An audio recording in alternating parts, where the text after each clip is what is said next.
Hello everyone, this is Banterbill, and welcome to Stars Embrace, Path 3 Dungeon Guide. This is not a speedrunning guide, but a guide meant for those who are new to the dungeon, or for those who need a refresher. Starting off, once you pick your path, you're going to run across that bridge and destroy these barriers. Once you destroy the barriers, keep on running off to the right. You'll have the mobs chase you, but you can stack later. For this dungeon, on my Guardian, I use Lifesteal Food, and for potion, you want to use Dredge Slaying Potion. Once you pull the adds, you can stack down here, do a quick might stack if you like, and then as a Guardian, I drop a Wall of Reflection in order to kill these adds.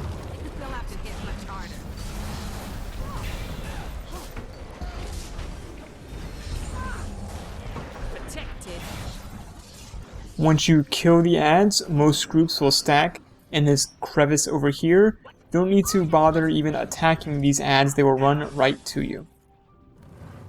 So stack up, attack the adds.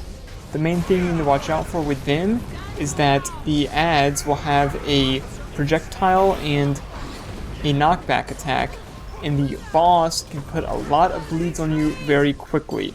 So having Condi cleanses can be useful. As a Guardian, I sometimes go hammer on this part. That means I'm dropping a lot of light field, so any whirl will be a Condi cleanse.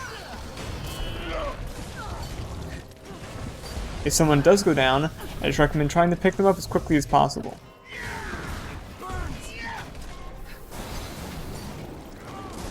Once you kill the boss, you want to stay stacked in that crevice. I know it's tempting to leave the crevice, but you want to stay stacked up in there. There's a group of adds that will come right after the boss. If you stay stacked, they'll come right to you. For the adds, you want to drop, if you have it, Reflection and Stability.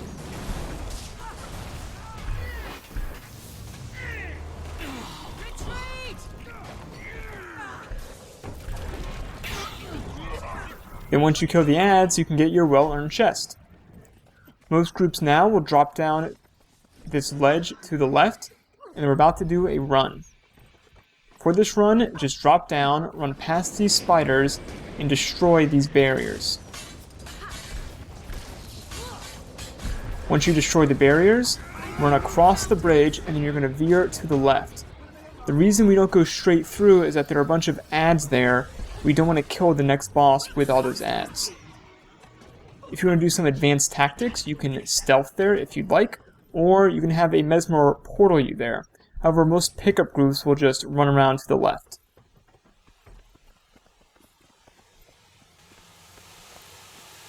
We decide to go ahead and take on this boss 4-man. The main attack, you need to watch out for this boss. He has a pull attack where he'll pull you in.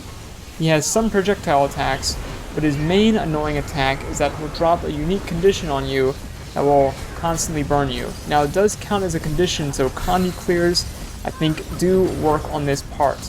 If you stay still though, the condition will eventually go away. Those water fountains to the left will also clear that condition, but if you're meleeing, you just want to stay near the boss. The condition doesn't hurt that much.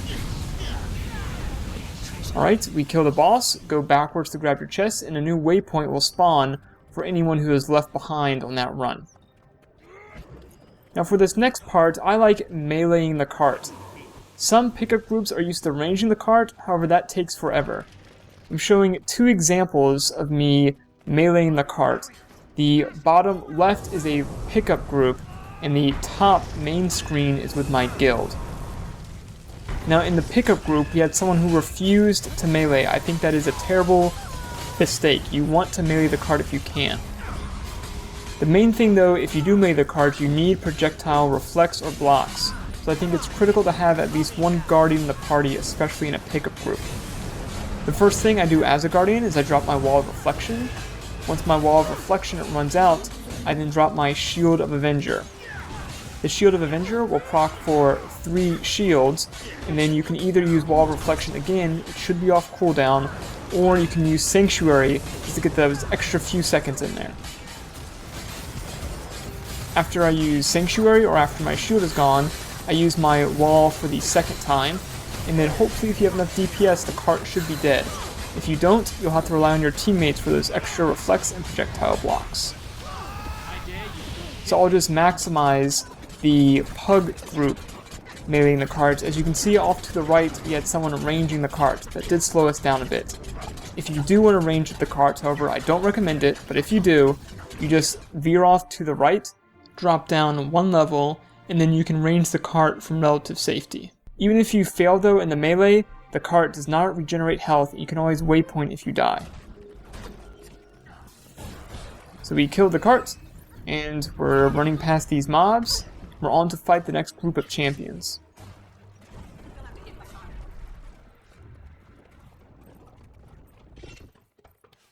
Most groups will go ahead and fight these champions behind this door. They will walk to you if you go ahead and attack them. I decide to also pull the next group of mobs while we're attacking those two champions. The main thing to watch out for these two champions down here is that they have a stun attack, so you want to use stability. And the main thing to watch out for with the pulled mobs is they have mostly projectile attacks, which drop that wall of reflection, and they also have stun attacks. So stability and reflections are very useful for both these set of ads. If you don't fight the second group of ads like we did in this corner, you can also fight them up the hall and to the left. So some groups will stack there if they don't kill both groups at once. Alright, we killed those set of champions and we're on to fight the final boss. Now some groups will stack off to the left in this alcove back there where my teammate is. However, we decide to fight him in the open. I think fighting him in the open is the correct strategy to use after the FGS nerf, since there's no reason to stack back there anymore. The main attack you need to watch out for with this guy, he has a projectile attack that will summon a helper golem, so you want to drop those projectile reflexor blocks. He also has various auto attacks where he'll swing at people like that, and he also has an attack where he'll drop a fire AoE ring on the ground. Additionally, he has a knockback attack as well. If you fight him in the open, you can just get behind him to avoid those attacks. Otherwise, if you're stacked up, you'll need to dodge. But honestly, I don't think it's even worth it to dodge if you don't have to. The attacks don't hurt for that much.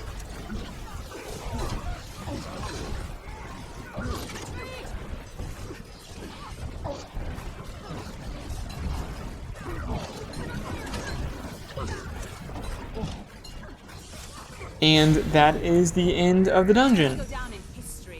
Thanks for watching.